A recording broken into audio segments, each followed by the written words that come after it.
So without further ado, we have a very special intro video for our main guest for this evening. She's somebody that we greatly admire because she definitely puts her money where her mouth is when it comes to activism in the United States. Here we go. I was in high school during the Vietnam War. My sister got, as a present from her boyfriend in Vietnam, the ear of a Viet Cong. And it so shocked me that it really directed my whole life to be against war and against militarism.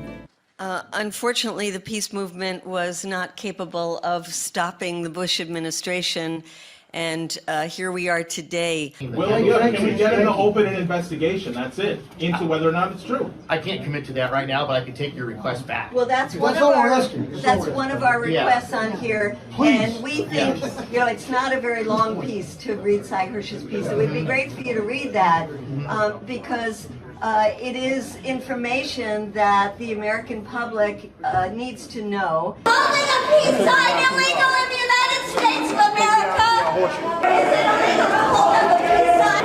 Is it illegal? I'm not resisting. I'm walking. I am walking. What kind of system is this? Condoleezza Rice has blood on her hands. She's killed people in Iraq, hundreds of thousands of people, and I get arrested for holding up two fingers. Excuse me. We're paying our respects. I tell you what. Oh! You one time. I told you off the steps. Let's go. Oh my! Wait! Off the steps.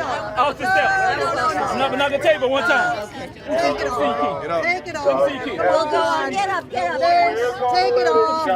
Take them off. Take it off. No, I told you off the steps. No, you didn't hear any time. Guys, I'll tell them all to get on the steps. Either we all go or one of us. I'm going to have you all go. Thank you, sir.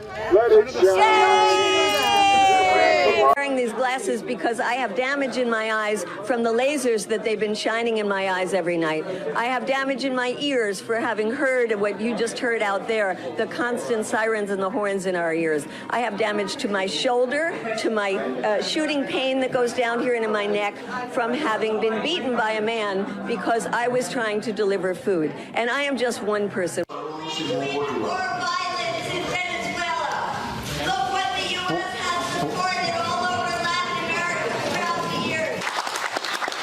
Por favor, solicité al príncipe. Thank you. That is the most ridiculous thing I have seen. The world community wants to keep the Iran nuclear deal. Our allies are the Germans, the French, the British. They want to keep in this deal. The world community wants to keep the deal. Let's talk about normal countries. Let's talk about Saudi Arabia. Is that who our allies are? That was great. I loved watching her being carried out of that thing. I was thinking, she's so badass. Where is she? She is the co-founder of Code Pink and a true activist in every sense of the word. Medea Benjamin, welcome back to Generational Change. Hey, where'd you get all that stuff? Boy, that was a walk down memory lane. I thought that was great. That was real. That was like, it was Medea's greatest hits. Did you put that together, Peter? Colin, our producer, put it together. I asked him to do it this afternoon. I thought it would have been a nice touch if they had you getting choked away when Debbie didn't like you showing up to her and Representative Diaz-Balard's "We must liberate Venezuela" press conference. Well, I just went to a one about Cuba that they were, quote, celebrating the protests of July 6th. And it was the guy, I tried to go in and the guy stopped me and he said, "We won't let you in here. We know who you are. We know from the Venezuela protests, you were the one that attacked Congresswoman Debbie Wasserman Schultz." Yeah, I make a habit of going around and attacking Congress people. That's kind of what I do. Well, I see you're at home. You attack right. But they were talking about actually physically attacking. I said, I don't think I do that. No, I see you're at home in Miami. No, I am in DC. So you have it set up, you have the same decor in both places. Well, it's actually quite different if you look at it carefully. But all right, I just see the colors. I see the colors. It's a lot of orange here. It's very It's very cool. Thank you so much for coming on. I saw you a little while ago. I don't know how long ago, talking to Katie, and you did a really good job explaining like what's going on with Ukraine, what's going on with this recent crap that we're seeing with NATO, and all of the things that are really pushing us where we are. And also, we're sending cluster bombs, and it's like, is the reasoning that, well, we're the countries that aren't party to that. We are not party to that agreement. So sure, we can do that. We're not party to that. But if you would just talk a little bit about where we are right now, like what's going on in Ukraine, in terms of, post, let's say, the attempted takeover by their Wagner group.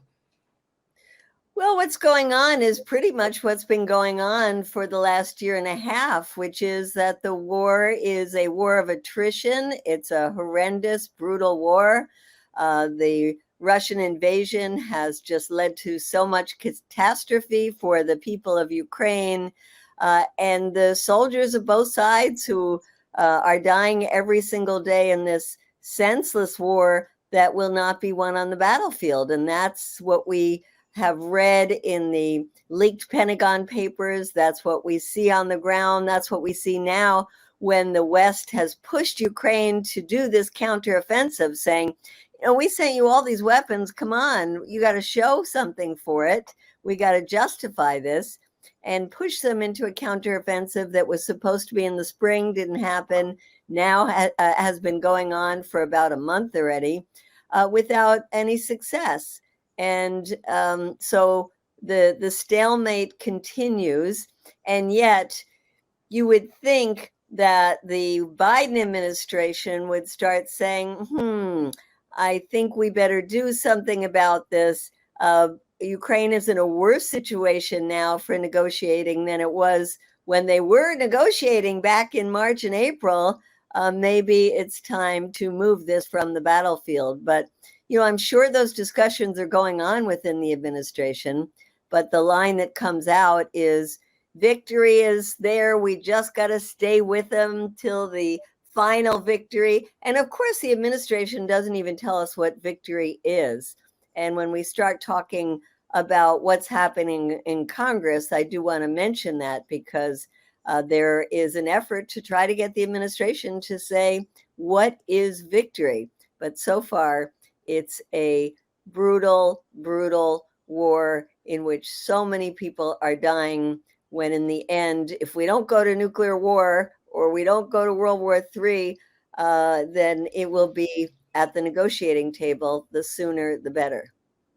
Yeah, what really is like concerning to me is that we are all sitting here, and I feel like we know that this is about profit. Like we know that the longer they could keep this going and the more profit they could gain from it, then they'll just keep going with it. But it really does feel like to me that Zelensky is totally willing to like throw all these people under the bus to just somehow be some sort of hero. I don't understand how people are saying that if we don't support this, then we must be Putin puppets, right? Like what is the best way to counter that? Because obviously we don't want to hurt the people in Ukraine. We don't want them to be suffering, but what we're doing is obviously not helping.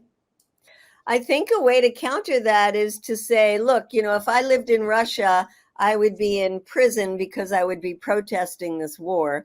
But I don't live in Russia. I live here in the United States. And so what I'm doing is trying to push my government to be part of the solution, not part of the problem of continuing to fuel this war. And I was recently in Ukraine, and I understand that people are suffering. There are just, our funerals happening every single day, children that will never see their fathers again, women that will never see their husbands again. It's horrific. And they have been getting a steady diet of an illusion on their television through Zelensky and others, saying that today we blew up all these Russian tanks. Today we blew up this Russian ship. Today we took all these prisoners, giving this impression that they are winning.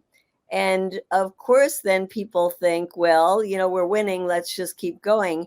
And as more people get killed, more war crimes get committed by both sides, the positions harden.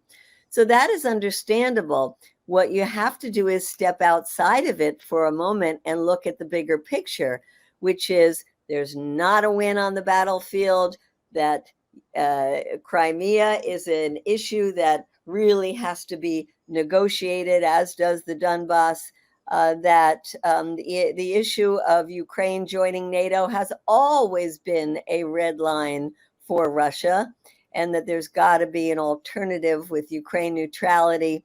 And there also has to be a way that the broader global community can step in and say, hey, you all, this isn't just about Ukraine. This is affecting the entire world. This is affecting global food prices, global energy prices. So the world should have a say in this, and the global majority wants to see an end to this war. Thanks for watching. If you want to support our mission to transform politics into service, please like this video, subscribe, follow us on social media, and consider joining our Patreon, where you'll get early access to our interviews as well as other exclusive content. Links are in the description. Peace out.